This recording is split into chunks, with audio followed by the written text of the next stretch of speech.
It began on a soft April evening in St. Mary Mead, when the air smelled faintly of wet earth and hyacinths.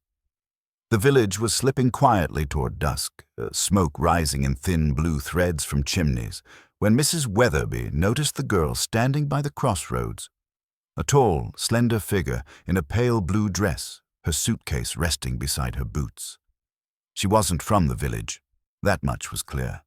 Her hat was the sort one saw in London shop windows, and her gloves were too fine for country life. Yet she stood there unmoving, as though waiting for something or someone, long overdue. By the time twilight fell, the girl was still there. Mr. Pottle, bicycling home from the post office, said she looked lost. Mrs. Hartnell, passing in her trap, declared she was up to no good, and Miss Lavinia West, who ran the Women's Institute, told anyone who'd listen that such behavior was indecent, standing about at a crossroads like a spirit in a folk tale. When the milkman came at dawn the next morning, the girl was gone. Only her suitcase remained, half buried in dew. Word spread fast. By breakfast, the village was abuzz. The baker's wife said she'd seen the girl near the vicarage. The butcher swore she'd been talking to a man by the hedge. No one agreed on her age or accent, but everyone agreed she had the look of trouble. Even Colonel Melchett, who prided himself on ignoring gossip, mentioned her at the grocer's as that poor creature who vanished. At her window overlooking the lane, Miss Marple listened. She didn't gossip, not precisely, she observed.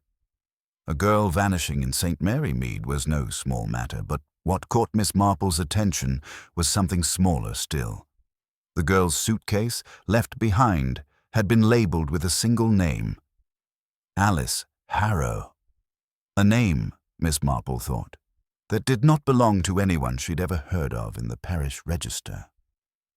3 days later, when the constable opened that suitcase behind the closed doors of the parish hall, the village gathered outside like a flock of uneasy birds. Inside were clothes neatly folded, a pair of dancing shoes, and, tucked into a book of poetry, a photograph of a man. Dead these 5 years, drowned in Devonshire. Miss Marple stood in the doorway, unnoticed, her eyes calm and curious. "How very sad," she murmured softly. "Though I expect," she added almost to herself, "that sadness is not the whole of it." No one paid her much attention, but later that evening, as she poured herself a cup of tea in her quiet parlour, her gaze lingered on the old road that led to the crossroads. People did not stand still there for no reason at all, and those who disappeared rarely did so alone. The morning after the suitcase was opened, St. Mary Mead woke beneath a sky of thin mist, the kind that blurred edges and made every hedge and chimney appear softer, less certain. Yet the mood in the village was anything but gentle. News of the photograph had spread, whispered between cups of tea and over garden fences. Everyone knew now that the man in the photograph had been a certain Mr. Henry Linton. Dead, yes, but not forgotten. His name carried the faint scent of scandal, the sort that never truly left a small place like St. Mary Mead. Miss Marple had known of him, of course. Everyone had, a handsome man once employed as a land agent at the Havisham estate. Charming, but unreliable, the sort who lingered too long at the Women's Institute fetes and always seemed to owe someone a small debt. He had drowned 5 years ago, the result of what the papers had called a boating mishap. The vicar had said the right prayers, and life had quietly continued. But now, with his picture found in the suitcase of a vanished girl, the past stirred uncomfortably awake. Inspector Crail arrived from Much Benham just before noon, a brisk man with a moustache trimmed to a sharp point and an air of perpetual irritation. He took statements from everyone who had seen the girl, scribbling furiously while villagers offered their recollections, each more confident and contradictory than the last. Mrs. Weatherby insisted the girl had been waiting for someone, perhaps a fiancé. Mr. Pottle thought she looked frightened. Miss Lavinia West naturally was certain she'd been part of a criminal gang. Miss Marple, who had come to deliver a few knitted socks for the church charity drive, sat quietly in a corner of the parish hall as the statements were taken. She did not interrupt. Her eyes wandered to the suitcase resting on a table by the window. It was brown leather, scuffed along the edges, the brass lock dull from use. But what drew her notice was the faint mark near the handle, a square outline, paler than the rest. A luggage label once attached there had been removed, carefully. Someone, she thought, had not wished the girl's origin to be known. Later, as the villagers dispersed, Inspector Crail approached Miss Marple with the courteous impatience of a man humoring the elderly. "You saw her, ma'am?" "No, I'm afraid not," Miss Marple said, her voice mild. "Only heard of her. Such a pretty name, Alice Harrow. It sounds, invented, doesn't it?" He frowned. "You think it's false?" "Oh, possibly. Though, of course, many names are. People choose them for all sorts of reasons. Sometimes to be believed, sometimes not." Crail looked at her as though uncertain whether to take her seriously. "Well, we'll find out soon enough. We've sent a man to check with London hotels and employment agencies. There's no record of her in the county." "How thorough of you," Miss Marple said, smiling. "You might also look into who still remembers Mr. Linton. The dead have a way of keeping secrets longer than the living." He gave a short laugh. "I prefer facts to ghosts, Miss Marple." "Yes," she said softly. "Most men do." By evening, the mist had thickened again. Miss Marple walked home through the village lane, pausing at the crossroads where the girl had last been seen.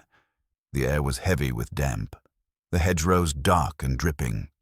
A broken piece of lace fluttered near the ditch, perhaps from a handkerchief, perhaps from something else entirely. She bent to pick it up, but before she could, headlights flared at the bend of the road.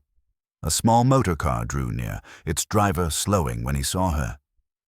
"Miss Marple," called a familiar voice.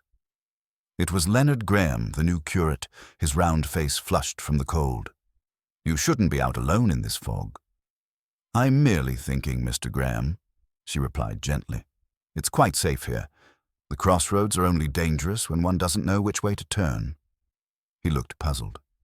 "You mean the missing girl?" "Yes. I expect she knew where she was going, or thought she did. Only something or someone changed her mind before she arrived." The curate looked uncomfortable. "Terrible business. They say she had that photograph of Mr. Linton. Perhaps she was his daughter." "Or perhaps," Miss Marple said, turning the thought over as one might turn a pebble in the hand, "someone wanted us to believe she was." When she returned home, the fire had burned low. She sat before it, knitting in her lap, her mind moving through the quiet pieces of the puzzle. The suitcase, the false name, the removed label, the photograph of a dead man. It was not coincidence. It was arrangement. Someone had constructed a story and left it to be found, like breadcrumbs for the wrong bird. The next morning brought new excitement. The constable arrived at her gate, breathless and red-cheeked. "They've found her, Miss Marple, the girl from the crossroads." "Alive?" she asked calmly, though her knitting paused mid-stitch. He hesitated. "No, ma'am. In the pond behind the old mill, face down. Looks like she'd been there for days." Miss Marple closed her eyes briefly. Then the suitcase was a beginning, not an end. The constable blinked, uncertain what she meant. "Inspector says it looks like suicide." "Yes," said Miss Marple, rising slowly. "They often do, don't they?"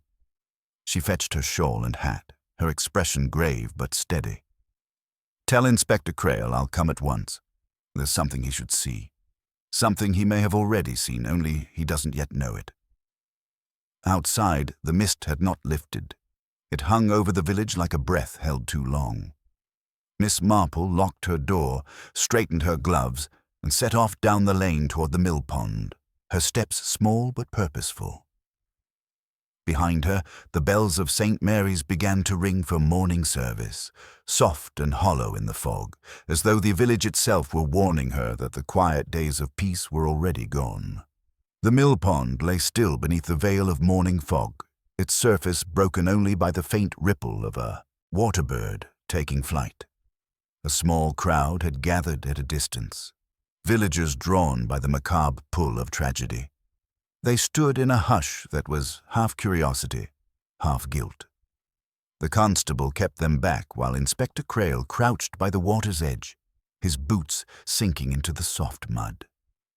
The girl's body had already been carried to the mill-keeper's shed, and now only the outline of her fall remained, an imprint in the weeds, a scarf tangled among reeds, pale against the dark. Miss Marple arrived quietly, her breath visible in the cold air. The inspector straightened when he saw her, surprised but not displeased. "Ah, Miss Marple, I should have known you'd turn up." "I thought it might be useful," she said softly. "I live quite near, after all." Crail motioned toward the shed. "You've a strong stomach, I trust." "I've seen worse things in churchyards," she replied, "though never, I think, a soul so young." Inside, the shed smelled of damp wood and pond water. The girl lay upon a workbench beneath a sheet. Her hair, still wet, clung to her cheek in dull strands. Miss Marple looked closely, but not unkindly. Death did not frighten her. It only saddened her for what it revealed too late. Inspector Crail spoke briskly, filling the silence. "Found early this morning by the mill-keeper's boy. No sign of a struggle nearby. She was weighted down with stones, small ones tucked into her coat pockets. Rather deliberate, don't you think?" "Indeed," Miss Marple murmured. "One does not drown oneself so tidily." Crail frowned. "You mean it wasn't suicide?" "I mean," she said, eyes still on the girl's face, "that she expected to meet someone, and whoever it was, they didn't wish her to leave afterward." The inspector turned sharply. "You've evidence of that?" "Only a sense," Miss Marple said gently. "She stood at the crossroads for hours, you remember. A person waiting, not wandering. And the suitcase, left so deliberately, it feels like a message. Not from her, but from whoever wanted her story to appear simple." Crail sighed. "You make it sound like a novel."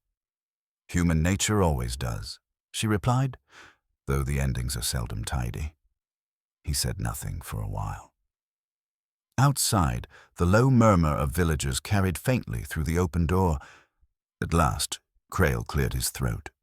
"We found something in her coat, a scrap of paper, folded and damp. Half a letter, it seems." He handed it to Miss Marple, who unfolded it carefully. The writing was blurred, but a few lines remained legible. "You must come to St. Mary Mead. He cannot know. I'll meet you by the crossroads before dusk." Miss Marple read it twice before speaking. "And who is he, I wonder?" "Perhaps Henry Linton," Crail said. "If this girl was his daughter, or his acquaintance, it could make sense." "Could," Miss Marple said mildly. "But it doesn't. Mr. Linton has been dead these 5 years. Unless the dead have begun writing letters, the matter is more recent and more human than that." Crail gave a short, uncertain laugh. "You think the letter was from someone pretending to be connected with Linton?" "Or someone who feared that connection might be uncovered," she said. "People often hide behind the dead. It gives them an air of tragedy while they go about their mischief." She folded the paper again and handed it back. "You'll find, Inspector, that this case has less to do with the lost girl than with those who remember too much, or wish to forget entirely." That afternoon, Miss Marple returned home, her thoughts circling quietly. She took tea without tasting it, her mind running through faces and timelines. Henry Linton, the letter, the missing label on the suitcase, and now the body in the mill pond. Everything pointed not to despair, but to design. Just before dusk, there was a knock at her door. It was Mrs. Weatherby, pale and breathless. "Miss Marple, I thought you should know. There's been a break-in at the old Havisham cottage, the one Mr. Linton used to rent. Windows smashed, drawers pulled out. Inspector's gone there now." "Has he indeed?" Miss Marple said, rising with a calm that belied her interest. "Then perhaps I ought to follow. Such little coincidences have a way of growing large." The Havisham cottage stood at the edge of the woods, ivy crawling up its stone walls, its gate rusted with neglect. Inside, the signs of intrusion were clear: papers scattered, furniture overturned, dust disturbed where dust had long settled. Inspector Crail looked up from a desk as she entered. "More ghosts," he said grimly. "Whoever broke in wasn't after valuables. They took letters, old ones. We found torn envelopes in the grate." Miss Marple moved slowly about the room. Her fingers brushed over the mantel where a photograph had once stood, its outline marked in dust. "The picture," she said quietly. "There was one missing from the girl's suitcase too, wasn't there? The same size." Crail blinked. "Yes, come to think of it. Same dimensions." "Then it wasn't a memento," Miss Marple said. "It was a warning. Someone wanted to remind a certain person of the past, and of what might return to light." The inspector studied her expression. "You think this was blackmail?" She looked at the empty fireplace, the ashes of burned letters, and the faint smell of smoke still clinging to the room. "Yes," she said softly. "And blackmail, Inspector, is one of those crimes that never truly ends, only begins again in a different form." Crail rubbed his chin. "But who would she have blackmailed? She's barely 20. "Ah," Miss Marple murmured. "Youth does not always mean innocence, and guilt does not always belong to the young." Outside, the fog was thinning, the evening light turning the road pale gold. Miss Marple stood at the doorway, gazing down the lane toward the crossroads, where everything had begun. "You see, Inspector," she said quietly, "there's always someone standing at a crossroads. The question is never why they're there, but who asked them to wait." That night, the village lay under a restless quiet. Windows glowed faintly, the sound of a dog barking somewhere down the lane. Miss Marple sat beside her fire, the flames reflecting softly in her spectacles. The pieces were beginning to take shape, unevenly, like the fragments of a torn letter, but still she sensed a pattern emerging beneath the confusion. The girl, the photograph, the burned papers at the Havisham cottage. Each fragment belonged to a design someone had worked very hard to conceal. A light tap came at her door, delicate and uncertain. When she opened it, she found a young woman standing on the step, her face pale under the porch lamp. "You don't know me," she said in a trembling voice, "but I think you might help me." Miss Marple's gaze softened. "Do come in, my dear. You look chilled to the bone." The girl stepped inside, glancing nervously toward the dark lane before Miss Marple closed the door. She could not have been more than 22, perhaps 23, dressed plainly but with an air of refinement that did not belong to local life. "My name is Clara Linton," she said. Miss Marple did not move, but her knitting stilled in her lap. "Linton?" "Yes. Henry Linton was my father." The young woman's voice wavered. "I heard about the girl who died. They said she had his photograph. I came because I think she was looking for me." Miss Marple regarded her gently, her mind already assembling quiet lines of connection. "You believe she sought you out?" "I do," Clara said, twisting her gloves. "A week ago, I received a letter. It said someone wished to meet me, someone who knew things about my father's death. They said to come to St. Mary Mead, but that it must be kept secret. I was afraid it was some cruel joke. I never came. But she did." Her eyes filled. "And now she's dead." Miss Marple rose and placed a reassuring hand upon the girl's arm. "Sit down, my dear. Tell me, did the letter bear a name?" Clara shook her head. "Only the initials A.H. Miss Marple's expression hardly changed, but her thoughts deepened. Alice Harrow, she murmured, almost to herself. Or someone using that name. Your letter. Did you keep it? Clara reached into her bag and produced a crumpled envelope. The paper was cheap, the handwriting uncertain. Miss Marple unfolded it carefully, her eyes narrowing slightly as she examined the strokes. Yes, she said softly. The same hand as the note found in the girl's pocket. Clara looked up, startled. Then she wrote to me. Perhaps, Miss Marple said. Or perhaps someone wished it to appear so. Either way, she was the lure, and you, my dear, were the intended catch. Before Clara could speak, there was a knock at the door again, this time firmer, official. Inspector Crail stepped in, removing his hat. Ah, Miss Marple, I thought I might find you still awake. He hesitated when he saw Clara. And this is? Miss Clara Linton, Miss Marple said calmly. She has just arrived from London. The inspector's brows rose. Linton? Well, this grows deeper by the hour. Miss Marple offered him the letter. I think you'll find this relevant. Miss Linton received it shortly before the victim's arrival. Same hand, same initials. Oh, Crail examined it, whistling softly. So the dead girl lured her here. Miss Marple shook her head. Or was sent in her place.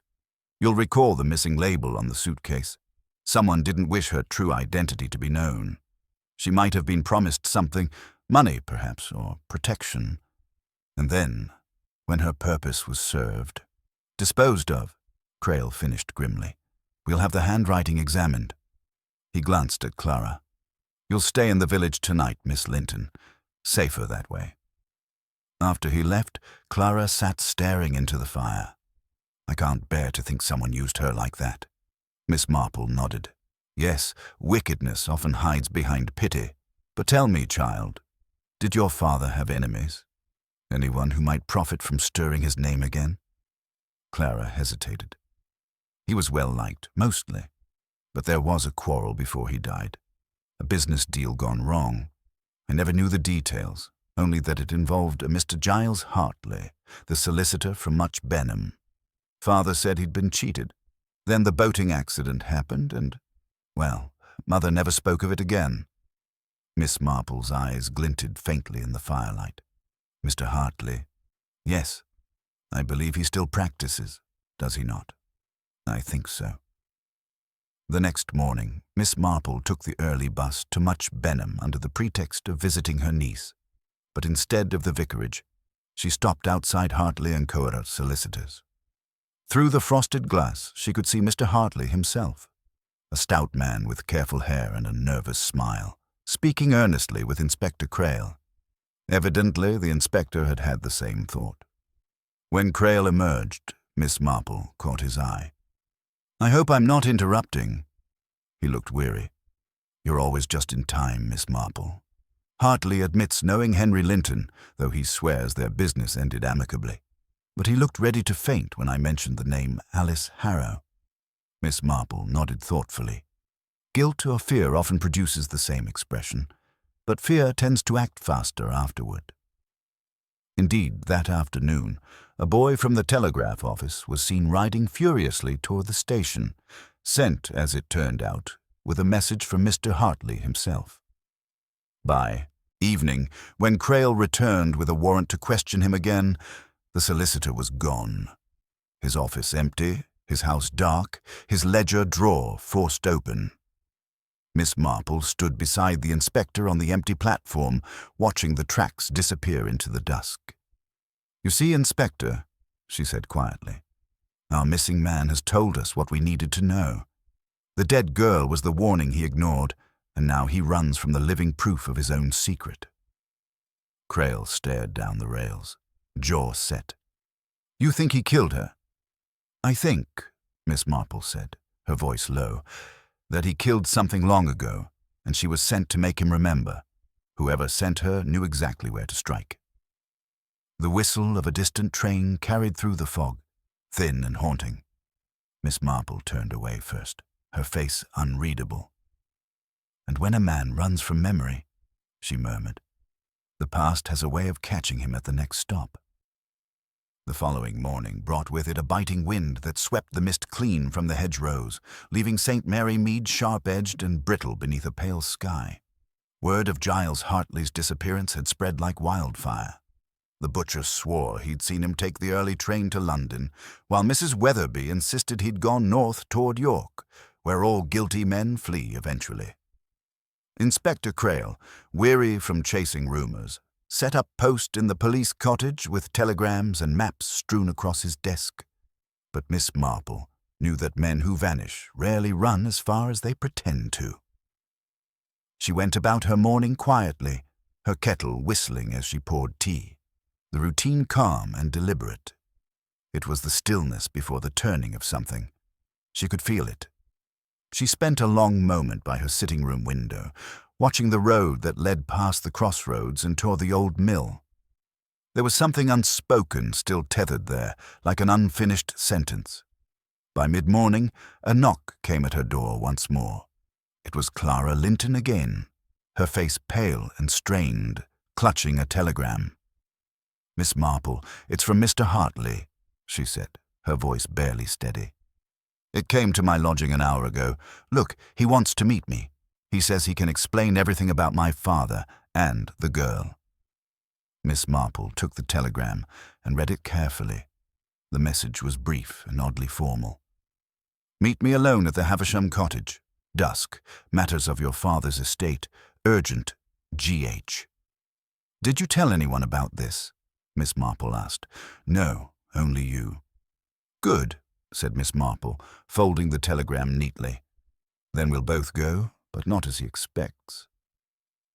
That afternoon passed with a creeping tension that seemed to hum beneath the ordinary sounds of the village. The church bell rang for tea, the milk cart rattled down the lane, but everything felt slightly out of tune. Miss Marple spent her hours knitting by the window, her eyes rarely leaving the path beyond the hedge. At 5:30, she rose, tucked her knitting neatly away, and said, "It's time." They walked together under a sky turning bruised with twilight, the air damp with the promise of rain. The Havisham cottage loomed ahead, its windows dark, ivy crawling up the brick like veins. Clara hesitated at the gate. "Suppose it's a trap," she whispered. "Suppose it is," Miss Marple replied softly. "Then we must be the ones who spring it carefully." The cottage door was unlocked, swinging faintly in the wind. Inside, the air was stale, heavy with the scent of burnt paper and damp wood. They stepped quietly, their footsteps muffled by dust. A single lamp burned low on the mantel, too deliberate to have been left by chance. Miss Marple's sharp eyes caught the faint outline of muddy footprints across the floorboards. "2 sets," she murmured. "One heavy, one light. Not long ago." Clara clutched her sleeve. "Listen, do you hear that?" There was a faint creak from the back room. Miss Marple motioned for her to stay behind. She stepped forward slowly, her hand resting lightly on the edge of the doorway. The room beyond was empty, save for a small writing desk and an envelope laid upon it, sealed and addressed in a tidy hand. For Clara Linton. Miss Marple frowned, studying the table. A small puddle of water had formed beside the letter, dripping from the edge. Then she noticed, beneath the desk, a pair of muddy boots, half concealed. She bent slightly. "You can come out now, Mr. Hartley," she said gently. There was a long silence, then the faintest sigh. From the shadows, Giles Hartley stepped forward, his face pale, his hair disheveled, his eyes darting toward the door. "I didn't mean for it to happen," he said hoarsely. "It wasn't supposed to go this far." Clara gasped. "You killed her, didn't you?" Hartley shook his head violently. "No, she came to me, said she knew about the old deal, about your father's money, said she had letters, proof of the fraud. She wanted to make a bargain. I swear I only meant to frighten her, to get those papers back. She fell. There was a struggle. She struck her head. I panicked. I thought if I made it look like suicide." His voice broke. I've been running ever since." Miss Marple's gaze was unwavering. "And you sent the telegram to lure Miss Linton here, to silence the only person who could connect you to it." Hartley's eyes filled with something close to despair. No, I wanted to explain, to beg her not to speak.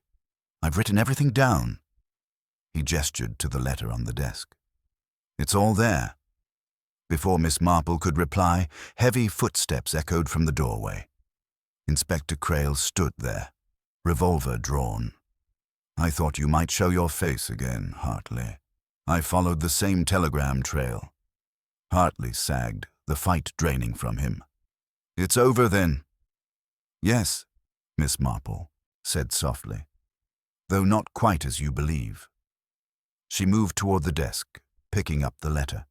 The handwriting was neat, deliberate, but not Hartley's. "You didn't write this," she said. "The hand belongs to the same person who wrote the note found on the dead girl." Hartley stared at her, confused. "Then who?" "The person who orchestrated this entire play," Miss Marple said quietly. "Someone who knew of your guilt, your fear, and your foolishness. Someone who used the girl to bait you, and your own conscience to destroy you." She turned to Crail. "There's another still unaccounted for." Before she could continue, Clara cried out. The back door slammed open. A shadow darted through the garden, vanishing into the trees. Crail gave chase, his boots thudding against the wet earth. Miss Marple, standing in the doorway, watched the dark figure disappear beyond the hedge. "You see," she murmured to herself, "the spider has left its web, but not for long. They always return to see what they've caught." Behind her, Clara wept softly as the first drops of rain began to fall, tapping against the broken window panes like quiet applause for a crime almost revealed, but not yet finished. The rain grew heavier through the night, washing the roads clean of footprints and certainty alike. Miss Marple stood by the window of the Havisham cottage, watching the last glimmer of the inspector's lantern fade into the woods. The sound of Clara's quiet sobbing filled the room, brittle and frightened.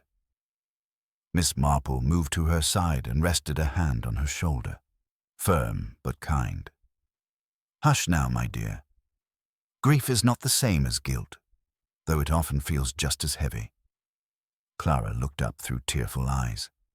"You mean to say someone else, someone I don't even know, was behind it all? Why would they do such a thing?" Miss Marple's gaze drifted toward the empty desk where the false letter had lain. "Because, my dear, guilt has many shapes. Sometimes it belongs to those who profit from silence, and sometimes to those who cannot forgive the past for refusing to stay buried." Outside, the wind pushed at the shutters, the night pressing close around the old house. When Inspector Crail returned, his coat soaked and his expression grim, he shook his head. "Gone. Whoever it was knew the lanes better than my men. We found a scarf caught on the hedge and a bicycle abandoned behind the vicar's orchard, but no trace beyond that." "Did you recognize the scarf?" Miss Marple asked. Crail hesitated, unbuttoning his coat. "Yes, it belongs to Miss Lavinia West." There was a small silence in which Clara stopped crying altogether. Miss Marple merely nodded, as though she'd been expecting the name. "Ah," she said quietly. "Miss West. How very disappointing, but not surprising." "You knew?" the inspector asked, astonished. "I suspected," she said. Her need to insert herself into every conversation about the girl, her insistence that the young woman was up to no good. It was too pronounced, too rehearsed. People often speak most loudly when they fear discovery. Crail frowned. But what motive could she have? She's harmless enough. A busybody, yes, but hardly capable of murder. Miss Marple looked toward the dark window. Harmlessness, Inspector, is sometimes a costume more dangerous than malice itself. She turned back to Clara. "You told me your father once accused Mr. Hartley of cheating him in business. Did you ever learn what that business was?" Clara shook her head. "No, only that it involved land. Something about a property sale before he died. Miss Marple's expression tightened almost imperceptibly. And was Miss West connected with the Havisham estate by any chance? Yes, Clara said, surprised. She was housekeeper to old Mr. Havisham for years before it was sold. Indeed, Miss Marple murmured. Then the pattern becomes clearer. Crail leaned forward. You think she and Hartley were working together? For a time, yes, Miss Marple replied. Hartley was the solicitor handling the sale, Miss West the caretaker who managed its day-to-day matters. Between them, they could easily have hidden a forged deed or diverted funds before poor Henry Linton discovered the discrepancy. When he threatened exposure, the so-called accident removed him. And years later, when Miss West feared Hartley might confess under pressure, or worse, that a young woman's curiosity might unearth their secret, she acted again. The girl was brought here as bait, and when she'd served her purpose, she was silenced. Crail exhaled sharply. Good Lord. But how could Miss West arrange all that? By knowing everyone's habits, Miss Marple said calmly. By overhearing more than she ought, and by writing very carefully in the hand of another. Clara spoke softly, her voice shaking. But why bring me into it? I'd done nothing. Because you carried your father's name, Miss Marple answered. And that, my dear, was enough. If you had arrived before the girl's death, you might have taken the blame. The village would have whispered, the inspector would have found the photograph, and Miss West would have wept with convincing sorrow. She plays the part of the moral guardian very well. Crail rubbed his temples. Then she's still somewhere close. She is, Miss Marple said, and she won't run far. People like Miss West rarely believe they've lost control. They linger to tidy the edges. She'll return tonight, perhaps to destroy what remains in this house, perhaps to see if her story has been believed. The inspector gave a grim nod and motioned to one of his men to hide near the gate. Miss Marple, meanwhile, moved a chair close to the dying fire and sat, her eyes on the door. Hours passed. The rain softened to a steady whisper. The clock ticked quietly, and Clara, exhausted, dozed in a corner. The old cottage creaked under the wind's breath. It was near midnight when the latch lifted. The door opened with a cautious hand. A figure slipped inside, cloaked and hooded, carrying a small lantern. Miss Marple did not move. Only when the intruder bent toward the desk, striking a match to light the papers, did her calm voice break the silence. I wouldn't do that, Miss West. The inspector grows dreadfully cross when evidence goes up in smoke. The woman froze, the match trembling between her fingers. Then she turned slowly, her face hard and pale. So you've made me the villain, have you, Miss Marple? How like you, always meddling where you don't belong. I belong wherever truth has been misplaced, Miss Marple said evenly. Miss West's hand shook, but her voice steadied with bitterness. It was Hartley's idea at first. He took more than he should have, and your precious Mr. Linton found out. I only wanted what was owed me. I scrubbed those floors for 20 years while men like him made fortunes. And then the girl came. Said she had papers, letters, proof. Hartley promised she'd only frighten me. But she wanted money. She wanted everything. I panicked. Her voice cracked. She fell like he did, into the water. It was only ever an accident. From the darkness behind her, Inspector Crail stepped forward, lantern raised. I think, Miss West, we'll let a jury decide that. Miss Marple stood, folding her hands gently. The truth, you see, always returns to the crossroads, Miss West. One path leads to fear, the other to confession. You chose too late. As Crail led the trembling woman away, dawn began to lighten the eastern sky. Clara moved to Miss Marple's side, her face pale but calm. How did you know she'd come back? Miss Marple smiled faintly. Because tidy people never leave loose ends, my dear, and guilt, like dust, always settles where it first began.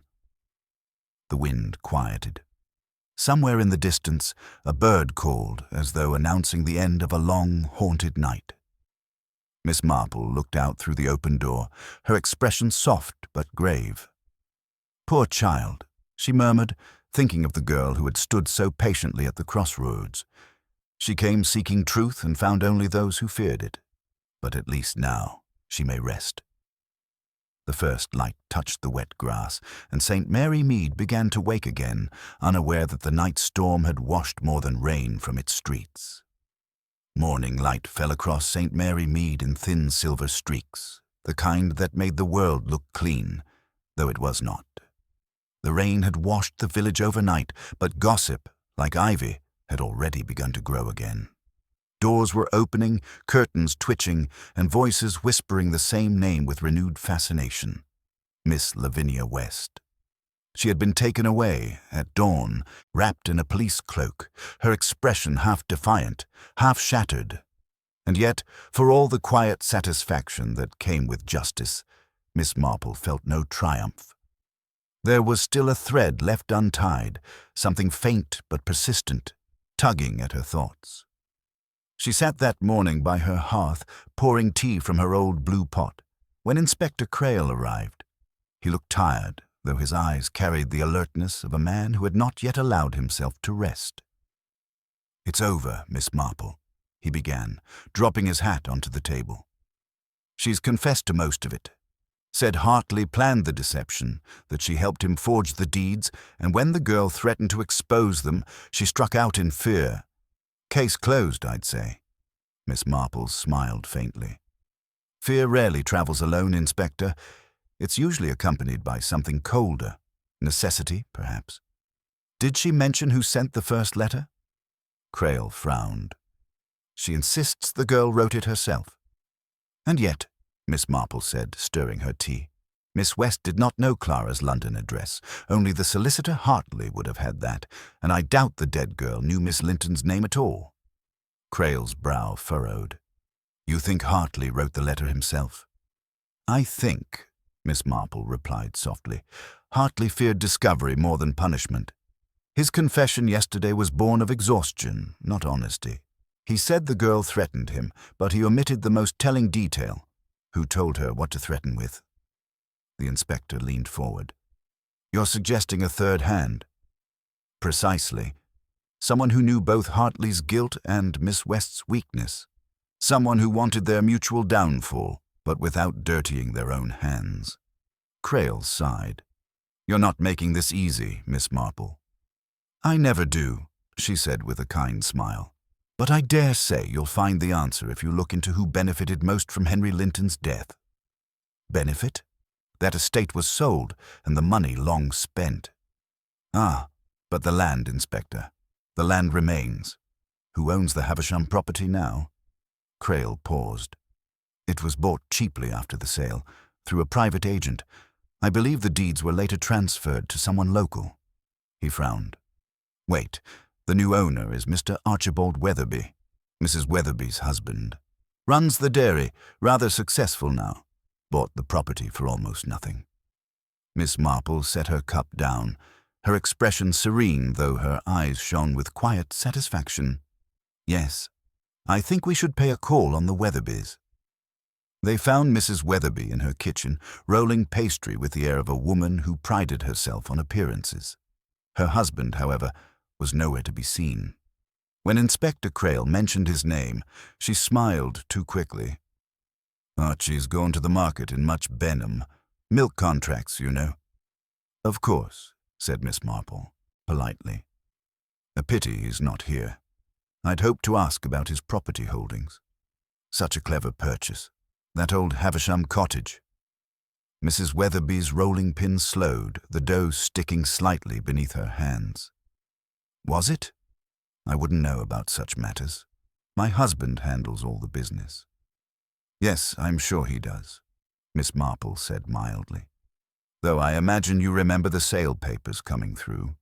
You were quite close to Miss West at the time, were you not? Both served on the parish committee, I believe."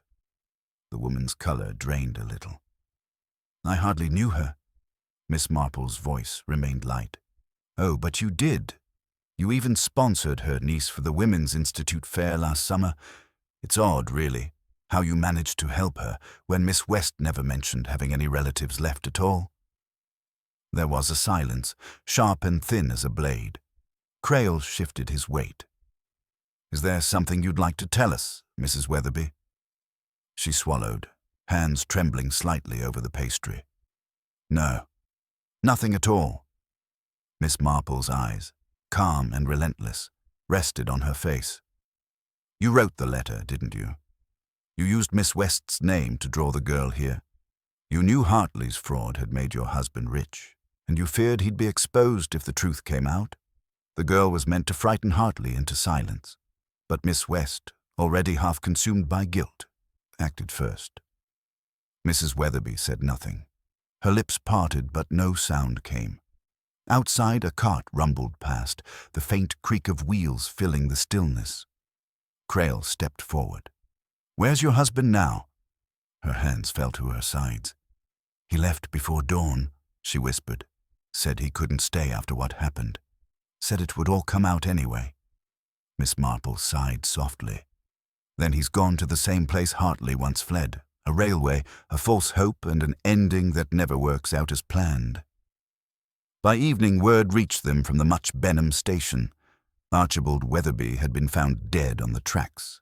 An accident, they said at first, but Miss Marple shook her head when Crail told her. No accident, Inspector. Guilt is a peculiar companion. It persuades the cowardly to run and the desperate to fall. Later, when she returned home, the village was quiet again. The lamps glowed warmly in cottage windows, and the air smelled faintly of rain and turned earth. She paused by her gate, looking toward the road that led to the Crossroads. The memory of that first night returned, the girl standing alone, her suitcase beside her, waiting for someone who would never come. In the end, Miss Marple thought, it had been the simplest story of all. Greed, deceit, and fear, dressed up as chance and misfortune. People rarely changed, only repeated their mistakes in new disguises. She went inside, the warmth of her little house wrapping around her like a shawl. As she set her teacup down and reached for her knitting, she whispered, almost to herself. The poor child stood at the crossroads, and so did they all, but only one of them chose the right turning. The fire crackled softly in reply, and outside, the wind carried away the last traces of the storm, leaving behind a silence both tender and complete. That night, the village slept under a pale crescent moon, and for once, St. Mary Mead was silent. The storm had passed, leaving the hedgerows glistening with dew and the streets washed clean, though Miss Marple knew that beneath every polished surface there were traces, fingerprints of human frailty that no rain could truly erase. She had expected, perhaps foolishly, that the business with the Weatherbys would draw to a close with the morning, but in St. Mary Mead, nothing ever ended cleanly. Guilt, she reflected, was like damp. It lingered unseen until the walls began to crumble. Inspector Crail returned just after breakfast, looking unusually grave. He refused the tea she offered and stood by the window watching the lane. "I thought you'd like to know," he said at last. "There's more to this than we guessed. The coroner confirmed Weatherby's death wasn't suicide. He'd been struck before he went onto the tracks. A blow to the back of the head. Clean, deliberate." Miss Marple's knitting needles stilled. "Ah, so someone wished to ensure he could never speak." "Precisely," Crail said. "But who? Miss West's in custody, and Hartley's locked up in Much Benham awaiting trial. It makes no sense." "On the contrary," Miss Marple said gently, "it makes perfect sense, if you consider that those two were only the instruments, not the players." Crail frowned. "You think someone else was behind all of it?" "I think," she said, setting her knitting aside, "that we've been looking at this as a chain of accidents and betrayals, when in truth it's more like a tapestry, every thread woven deliberately, and the hand behind it hidden in plain sight." The inspector sighed. "You always make it sound so poetic, Miss Marple. But if there's another party involved, they've gone to remarkable lengths to stay unseen."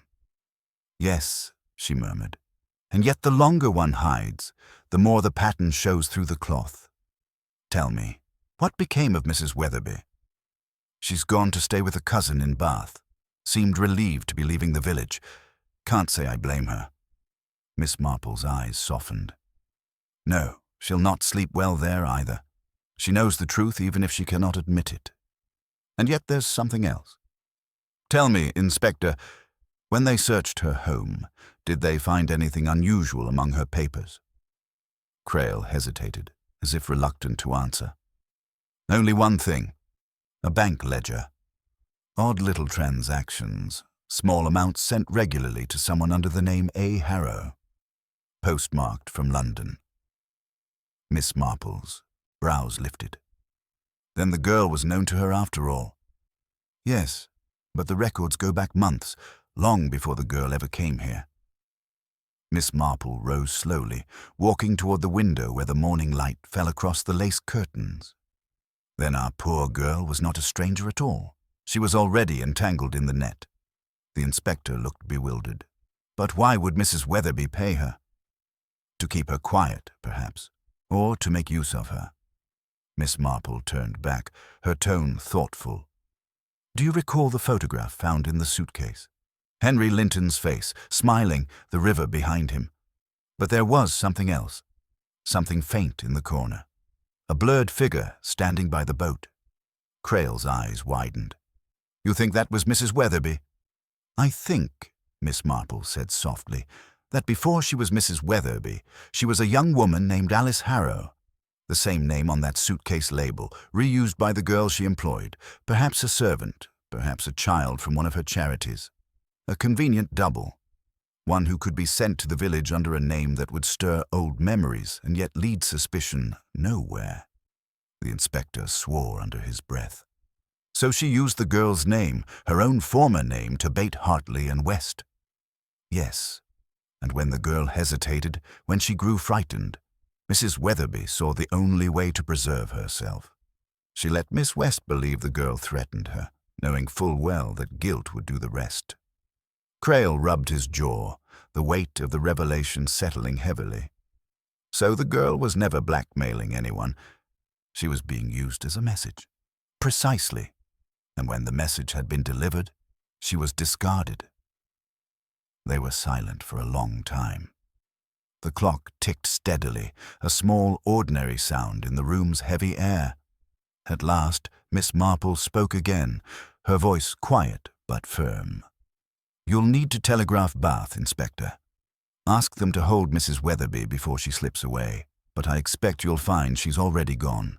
People who live by deception never travel without a plan for departure. Crail nodded grimly. I'll do it at once. When he had gone, Miss Marple returned to her chair, though she did not resume her knitting.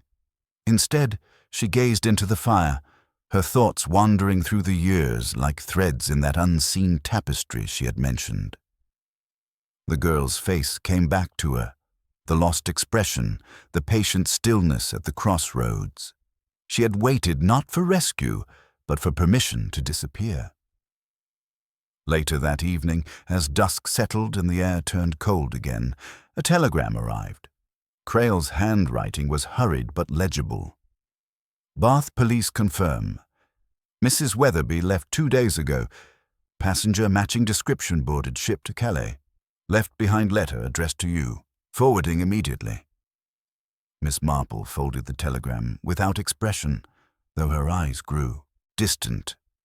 She knew what the letter would say. It would be a plea, half confession, half justification, the sort people write when they have nothing left but their version of the truth. The next morning it arrived, a small cream-colored envelope with neat handwriting. Miss Marple opened it carefully. I never meant for the girl to die, it began. She was only meant to remind them, to frighten them into silence. But you were right, Miss Marple. Guilt is a strange companion. It eats what it feeds. Tell Clara Linton I'm sorry, for her father, for everything. Perhaps there is mercy beyond the sea. A.H. Miss Marple read it twice before setting it down. Then she rose, drew the curtains open, and looked out upon the road leading to the crossroads.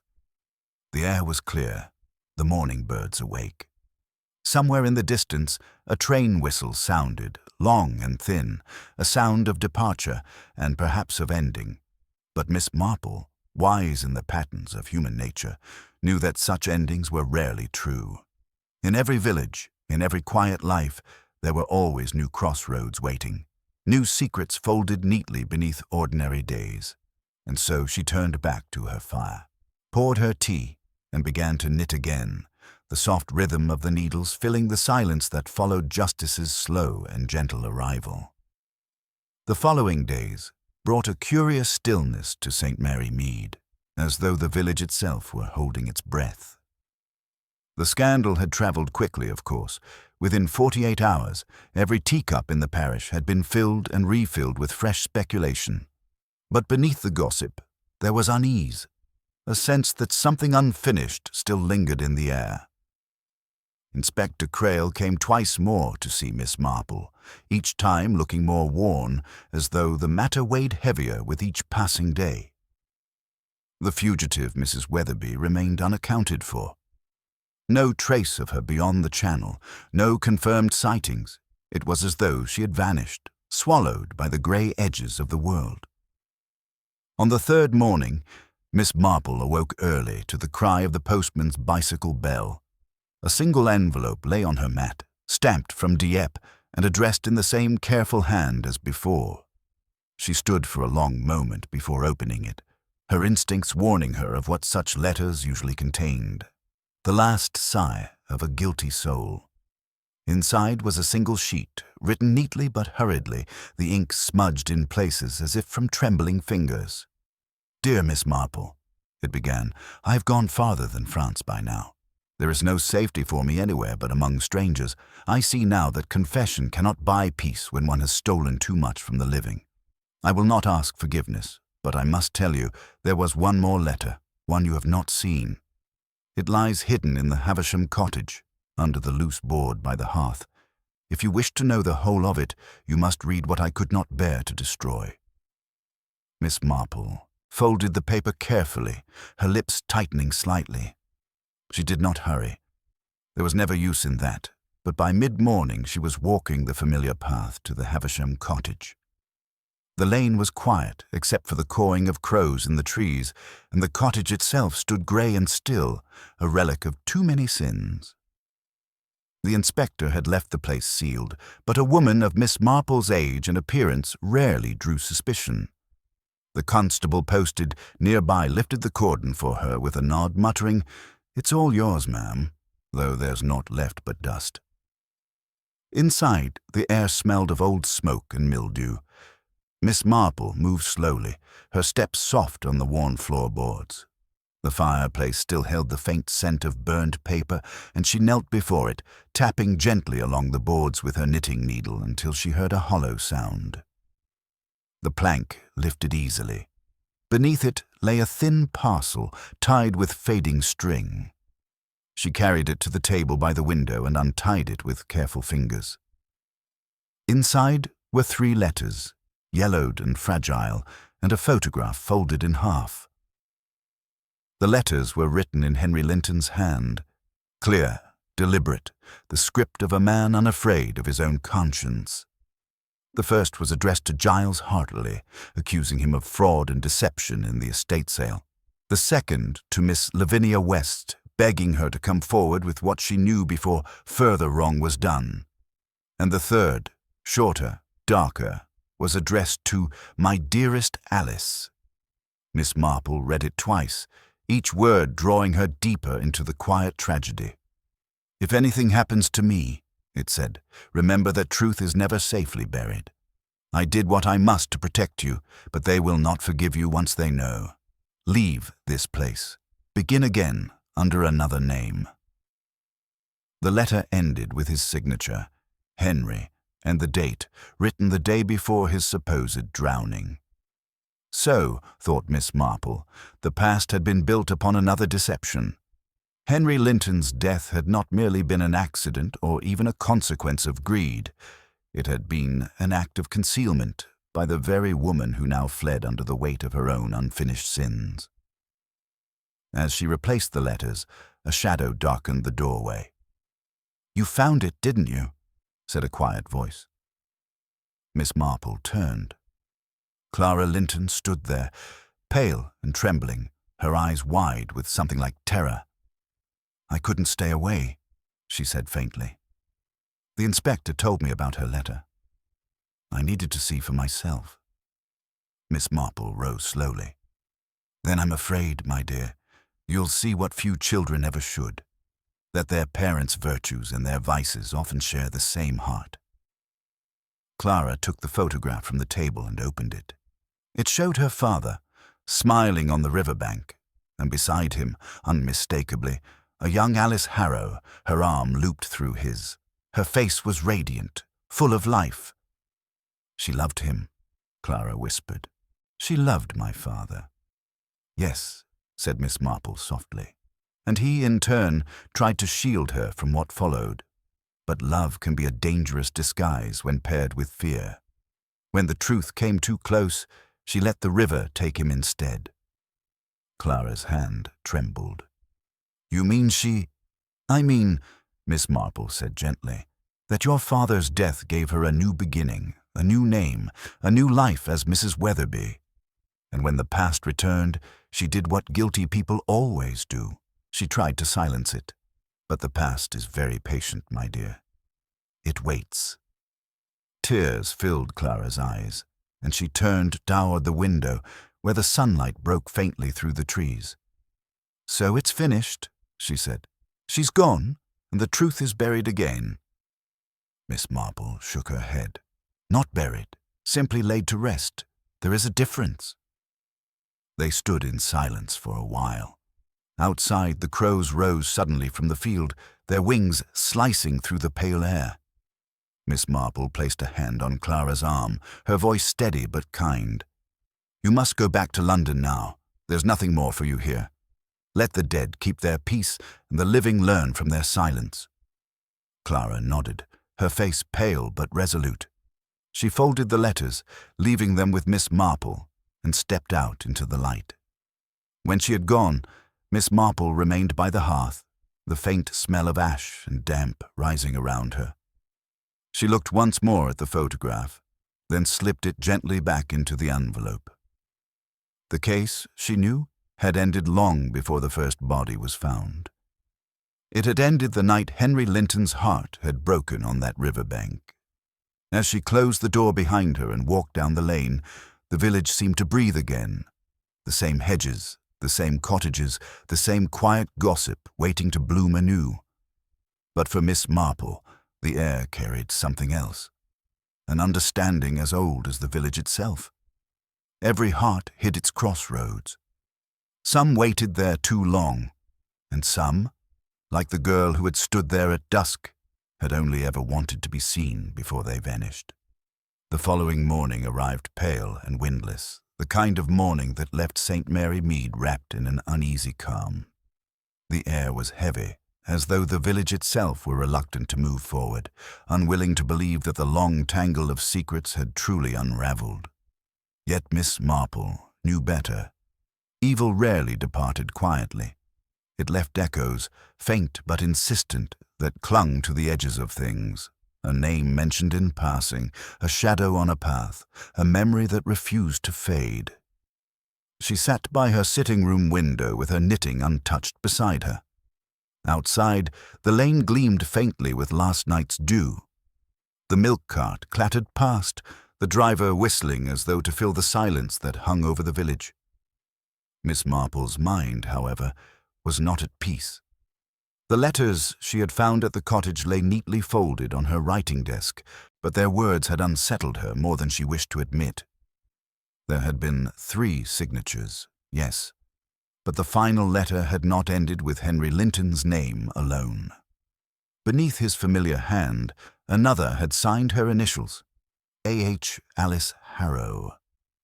The partnership had been deeper than love or fear. It had been complicity. They had forged the deed together, shared the profit, and when discovery loomed, both had chosen silence over confession. Only Henry's conscience had faltered, and for that he had paid the final price. Miss Marple stared out at the road leading toward the crossroads and wondered how long one could live inside a lie before it became indistinguishable from truth. A knock came at the door, firm but hesitant. When she opened it, Inspector Crail stood there, hat in hand, his expression serious. "Morning, Miss Marple. I hope I'm not disturbing you." "Not at all, Inspector," she said warmly. "You've news, I expect?" He stepped inside, shaking the drizzle from his coat. "A cable came from Calais this morning. They found her, Mrs. Weatherby, drowned in the harbour. Seems she jumped from the pier before dawn." Miss Marple's eyes did not widen, but a quiet sadness passed across her features. "So the sea has taken her, as it took Henry Linton," she murmured. Crail nodded. "The French police say she'd left her room unlocked. Everything in order, her belongings packed neatly, her passport, her purse.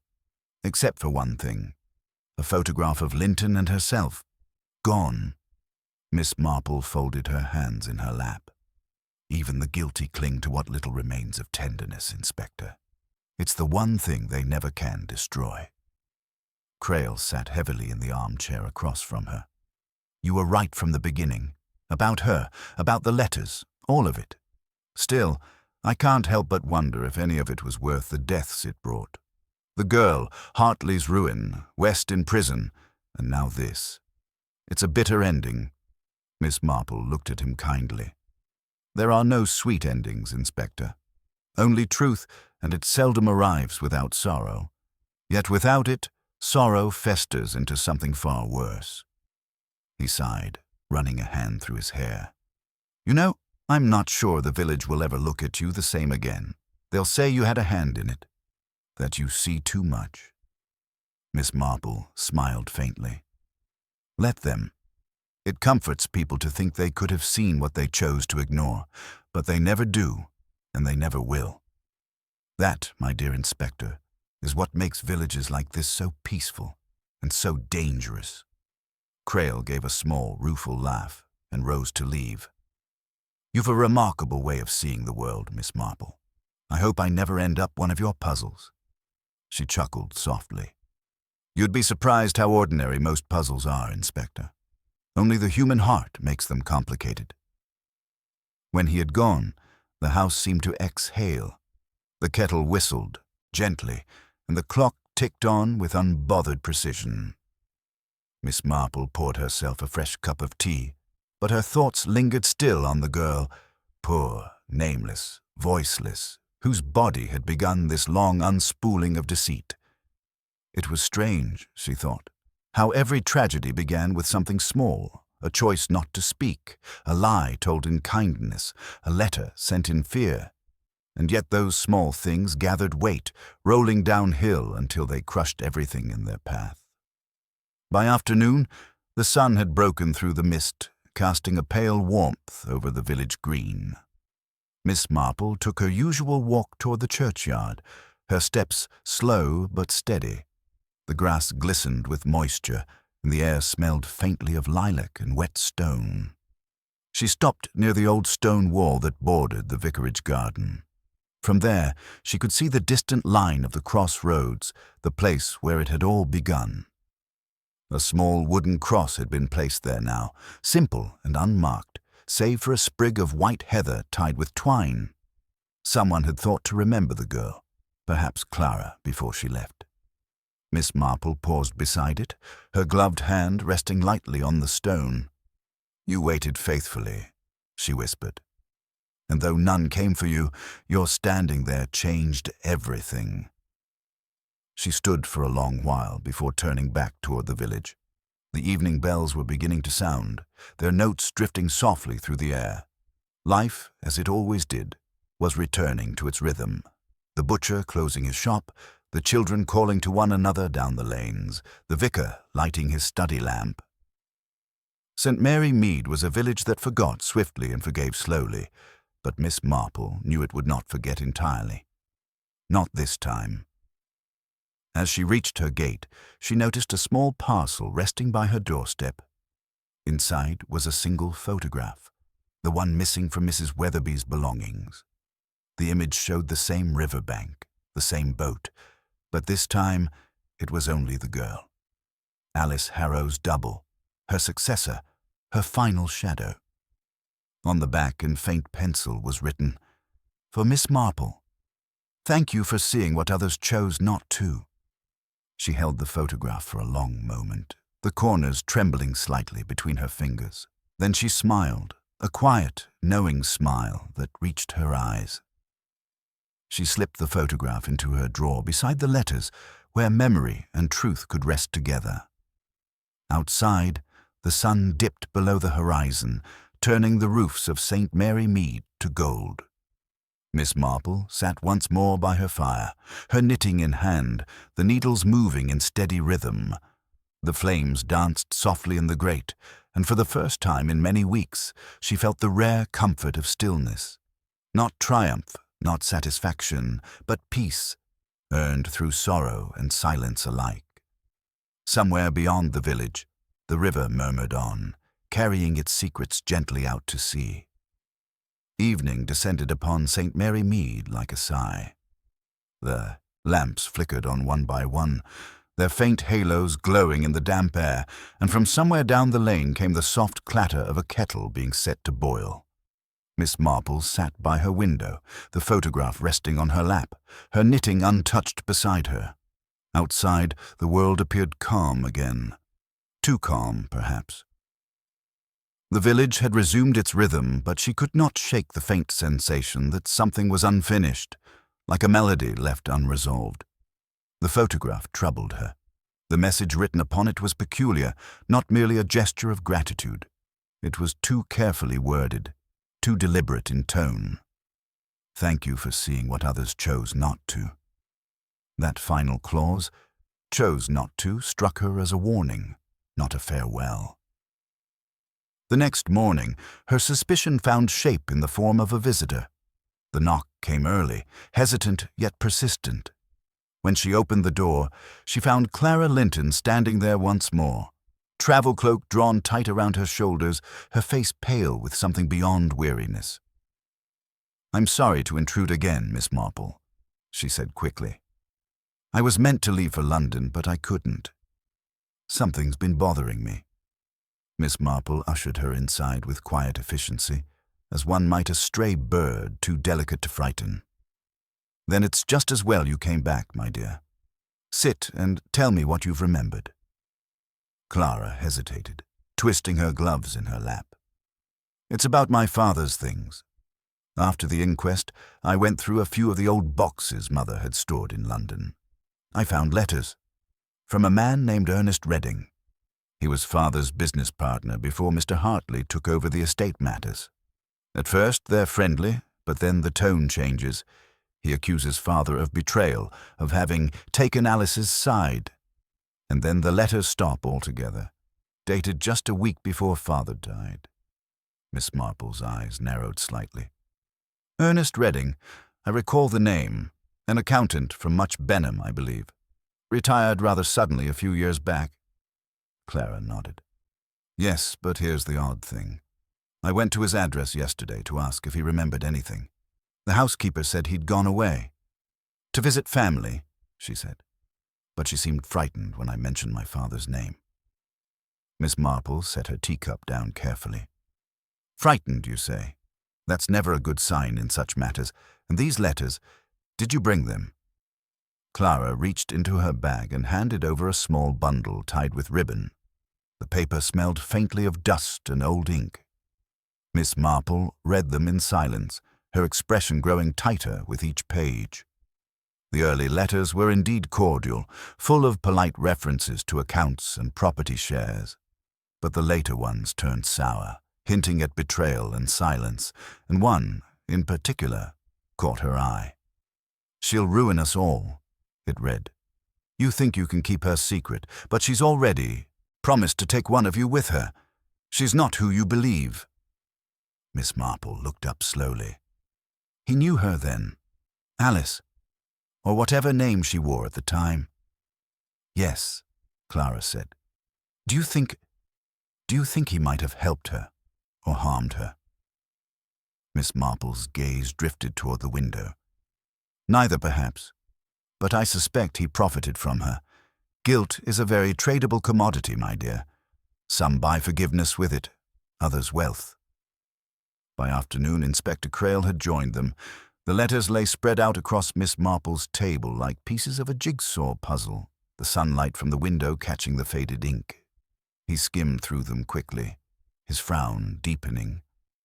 Redding, yes, I remember him.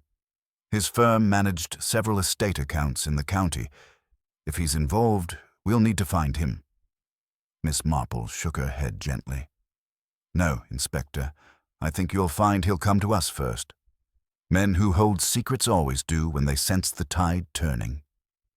And she was right. It was nearing dusk when the sound of a motor car broke the quiet lane.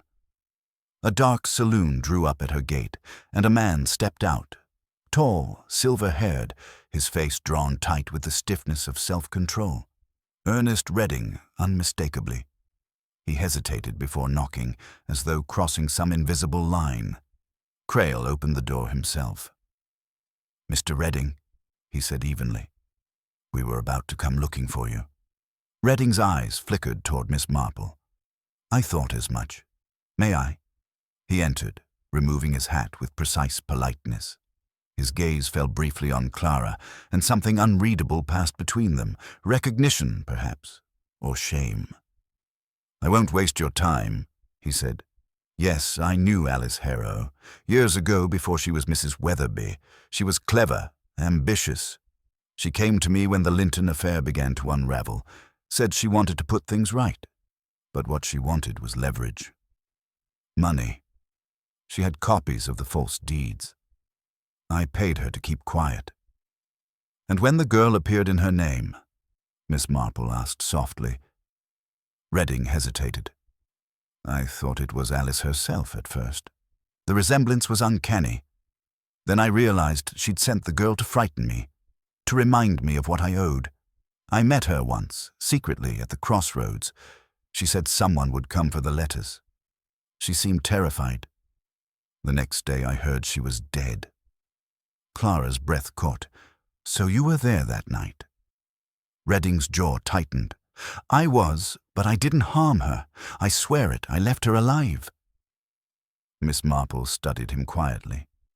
"Perhaps.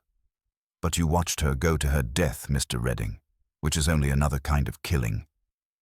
He flinched, his composure faltering for the first time. "If you mean to arrest me, do it," he said roughly.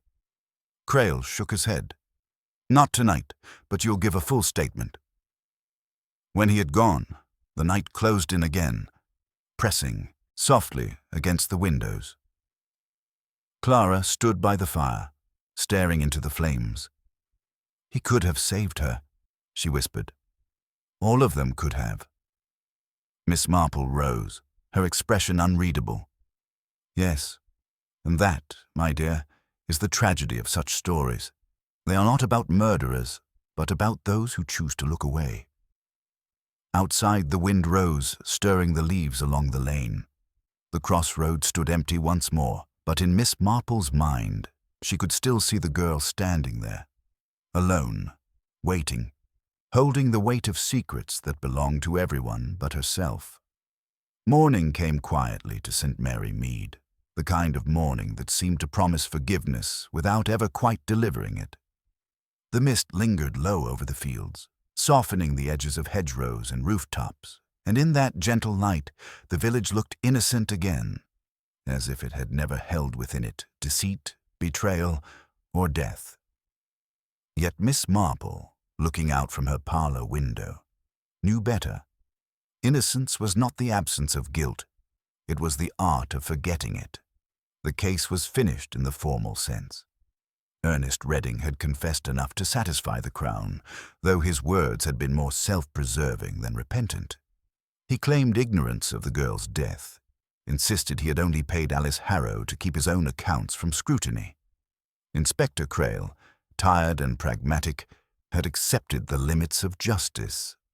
Mrs. Weatherby's death at Calais had closed what little remained of the law's reach, but Miss Marple understood that some endings could only be written in silence. It was a week later when Clara Linton returned to her cottage, the shadow of her father's past still faintly trailing her. She came one last time to see Miss Marple, carrying a small parcel wrapped in brown paper. "They gave me his things," she said softly, "from the bank. I thought perhaps you should have this." Inside was a silver locket, simple, worn smooth by time. Miss Marple opened it carefully. On one side was a faded photograph of Henry Linton, and on the other, the same girl who had stood at the crossroads. "So she was his daughter after all," Miss Marple murmured. Clara nodded. "Yes. Father had another child before he married Mother. He kept it secret, perhaps out of shame or to protect her. Her mother died young, and she went into service. That's how she came to know Alice. And when she learned the truth, she came looking for him, but by then, it was too late." Miss Marple's eyes softened as she closed the locket. How very cruel of fate. She stood waiting not for justice or forgiveness, but simply to be acknowledged. A daughter seeking her father's face and finding only ghosts. Clara's voice trembled. "Do you think she forgave him?" Miss Marple smiled faintly. "The dead are better at forgiveness than the living, my dear. It is we who struggle to forget."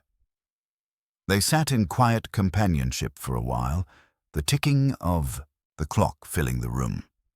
Then Clara rose to go, her expression calm but resolute. "I've decided to stay in London. There's work to be done, and I think Father would want that, but I'll never forget what you've done for me, Miss Marple." The old lady reached out, squeezing her hand gently. "Take care of yourself, my dear. And remember, truth is a difficult companion, but it's far kinder than illusion." When Clara left, Miss Marple watched her go down the lane, the young woman's figure fading gradually into the golden haze of afternoon. There was something quietly redemptive in her step, a suggestion that, though burdened, she would find her way through the world. Later that evening, Miss Marple lit her fire and poured her tea, the familiar ritual comforting in its small, precise order. The photograph still rested on her desk, beside the letters, beside the locket. She looked at them all for a long time before opening her notebook and writing a single line. The truth, like water, always finds its level. Then she closed it again, satisfied. Outside, St. Mary Mead was settling into twilight. The church bell tolled softly, marking the hour, and from somewhere beyond the garden came the sound of children's laughter, bright, untroubled, unaware. The crossroads lay quiet now, its secrets finally at rest. The weeds had grown back over the ditch, and the air smelled of wild thyme and distant rain. Miss Marple stood at her window a while longer, listening to the fading hum of the village. Life, she thought, was very much like the roads that met at the crossroads, each turn leading somewhere unexpected, each step carrying the shadow of the one before. Yet for all its sorrow, it was beautiful still. For even in deceit there was longing, in guilt a wish to be redeemed, and in every crime some small trace of love gone astray. She smiled to herself, the faint, knowing smile of a woman who had seen the whole of human folly and found compassion for it all the same. Then she turned from the window, settled in her chair, and let the rhythm of her knitting resume its quiet music against the crackling fire. And so the village, like the old detective herself, returned to its calm. The gossip faded, the gardens bloomed again, and the days went on as they always had, each one ordinary, each one hiding its own secret beneath the surface. But sometimes, when dusk fell and the road grew still, an old woman would glance toward the crossroads and think of the girl who once stood there in the rain, waiting not for rescue, but for truth. And in that memory, St. Mary Mead would hold its silence a little longer, as though honoring the dead in its own gentle way. The end.